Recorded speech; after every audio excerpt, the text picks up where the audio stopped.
Hello bachcho, let's read this question. The question says the reaction of sodium ethoxide with ethyl iodide to form diethyl ether is termed as option A is electrophilic substitution, option B is nucleophilic substitution, option C is electrophilic addition and option D is radical substitution. बच्चों इस question में बोला गया है कि अगर sodium ethoxide की reaction ethyl iodide के साथ कराई जाए तो डाई इथाइल ईथर बनता है। तो ये कौन से टाइप की रिएक्शन है? तो फर्स्ट ऑफ ऑल बात करते हैं इस क्वेश्चन के की कॉन्सेप्ट के बारे में। किसके बारे में बच्चों? इस क्वेश्चन के की कॉन्सेप्ट के बारे में। और की कॉन्सेप्ट क्या होगा बच्चों? विलियमसन्स।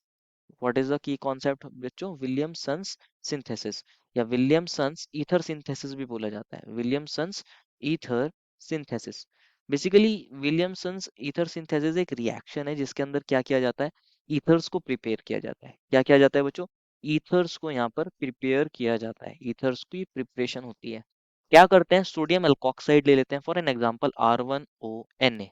ये O पर नेगेटिव होता है, N पर पॉजिटिव, और R1O है बच्चों यहाँ पे। तो ये सोडियम एल्कोक्साइड है। R1 कोई एल्काइल ग्रुप है। Sodium alkoxide. What is this? Sodium alkoxide है। और इसकी रिएक्शन कराते हैं बच्चों किसके साथ? एक एल्काइल हैलाइड के साथ। For an example R2X। R2X क्या है? एक एल्काइल हैलाइड है। एल्काइल हैलाइड है। अब ये जो एक्स होता है ये हेलोजन होगा, इस पे डेल्टा नेगेटिव चार्ज। ये R2 कोई कार्बन चेन होगी, यहाँ कार्बन पर delta positive charge.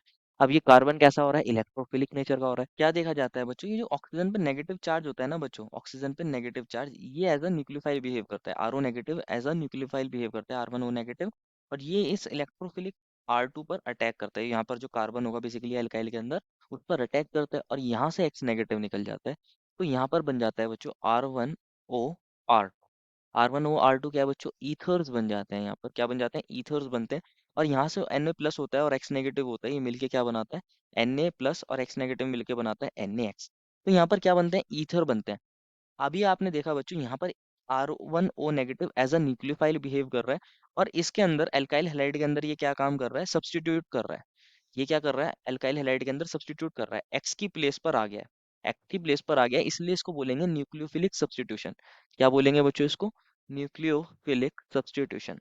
What is this reaction? This is a kind of nucleophilic substitution reaction.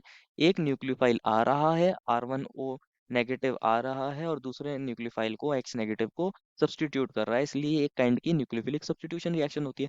तो सिमिलर रिएक्शन सोडियम इथॉक्साइड की और इथाइल आयोडाइड की होगी।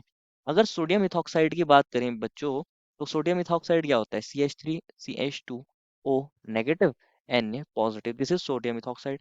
और इसकी रिएक्शन कराई है बच्चों किसके साथ? इथाइल आयोडाइड के साथ, जो होता है CH3CH2I। तो यहाँ पर भी क्या होता है बेसिकली? ये जो I है ये हेलोजन है, इसकी इलेक्ट्रोनेगेटिव कार्बन से ज्यादा, तो ये कार्बन इलेक्ट्रोफिलिक नेचर का। ये ऑक्सीजन पे नेगेटिव चार्ज, ये एज अ न्यूक्लियोफाइल यहाँ पर अटैक करता है और यहाँ से I नेगेटिव निकल जाता है। तो अगेन यहाँ पर क्या बन जाएगा? CH3CH2O CH2CH3। तो यहाँ पर क्या बन रहा है? डाईइथाइल ईथर बन रहा है, साथ में यहाँ पे NaI बन जाएगा। NaI बन जाएगा। तो एक काइंड की ये भी क्या है? Nucleophilic substitution reaction. Nucleophilic substitution reaction, क्योंकि बेसिकली यहाँ पर न्यूक्लियोफाइल आ रहा है, न्यूक्लियोफाइल अटैक कर रहा है, सब्स्टिट्यूट कर रहा है आई नेगेटिव को। तो न्यूक्लियोफिलिक सब्स्टिट्यूशन रिएक्शन ही होती है ये।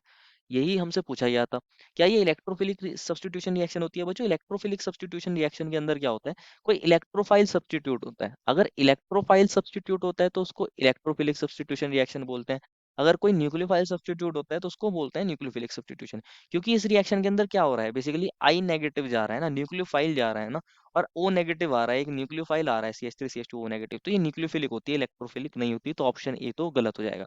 ऑप्शन बी में बोला है न्यूक्लियोफिलिक सब्स्टिट्यूशन, ये वाली बात बच्चों सही है। ऑप्शन सी में बोला है electrophilic addition reaction. Option C में जो बोला गया है बच्चों, ऑप्शन ए में तो बोला था इलेक्ट्रोफिलिक इलेक्ट्रोफिलिक सब्स्टिट्यूशन। तो यहाँ कोई इलेक्ट्रोफिलिक सब्स्टिट्यूशन तो हुआ नहीं था।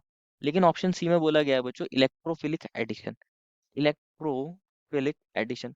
बेसिकली अगर इलेक्ट्रोफिलिक एडिशन की बात करी जाए ना, इलेक्ट्रोफिलिक एडिशन में क्या होता है? अगर कहीं अनसैचुरेशन है, वहीं पर अनसैचुरेशन है, डबल बॉन्ड है, ट्रिपल बॉन्ड है, मान लीजिए ये CH2 है, ये CH2 है, और इसको हम इलेक्ट्रोफाइल से ट्रीट करा रहे हैं, इलेक्ट्रोफाइल के सोर्स से। तो ये डबल बॉन्ड इसको यहाँ अटैक करता है और यहाँ पर ये H प्लस इलेक्ट्रोफाइल ऐड हो जाता है। क्या हो जाता है? ऐड हो जाता है। ऐड हो जाता है। तो बच्चों इस टाइप की रिएक्शन को इलेक्ट्रोफिलिक एडिशन रिएक्शन बोलते हैं। जिन रिएक्शंस की फर्स्ट स्टेप में क्या हो जाए, कोई इलेक्ट्रोफाइल ऐड हो जाता है, उसको इलेक्ट्रोफिलिक एडिशन रिएक्शन बोलते हैं। लेकिन जो हमारी रिएक्शन थी उसके अंदर क्या बन रहा था, एक न्यूक्लियोफाइल सब्स्टिट्यूट कर रहा था, तो वो न्यूक्लियोफिलिक सब्स्टिट्यूशन रिएक्शन थी, इलेक्ट्रोफिलिक एडिशन रिएक्शन नहीं थी। तो ऑप्शन सी भी गलत। एंड ऑप्शन डी में बोला है रेडिकल सब्स्टिट्यूशन, बच्चों ऑप्शन डी भी गलत, क्योंकि रेडिकल सब्स्टिट्यूशन के अंदर क्या होता है, रेडिकल सब्स्टिट्यूट होते हैं। रेडिकल सब्स्टिट्यूट होते हैं, फॉर एन एग्जाम्पल मान लीजिए कोई एटम ए है, ये कोई एटम बी है, ये कोई एटम ए है, ये कोई एटम बी है, और मान लीजिए हम इसकी कोई सी रेडिकल से रिएक्शन करा रहे हैं। अगर ये रेडिकल और यहाँ से ए रेडिकल मिलके बॉन्ड बना ले तो क्या बनेगा, ये सी ए बनेगा। और यहाँ से क्या बनेगा, बी अपना इलेक्ट्रॉन ले लेगा तो यहाँ बी रेडिकल बन जाएगा। तो इस टाइप की रिएक्शन को रेडिकल सब्स्टिट्यूशन बोलेंगे, क्योंकि एक रेडिकल आ रहा है और दूसरा रेडिकल बी रेडिकल यहाँ से निकल रहा है। तो यहाँ इस तरह की भी कोई स्टेप देखने को नहीं मिला, यहाँ तो बेसिकली एक न्यूक्लियोफाइल आया था और न्यूक्लियोफाइल सब्स्टिट्यूट हुआ है। तो ये काइंड की न्यूक्लियोफिलिक सब्स्टिट्यूशन रिएक्शन होती है जो ऑप्शन नंबर बी में दिया है। Therefore, final answer is option number B. I hope you understood it well and best of luck.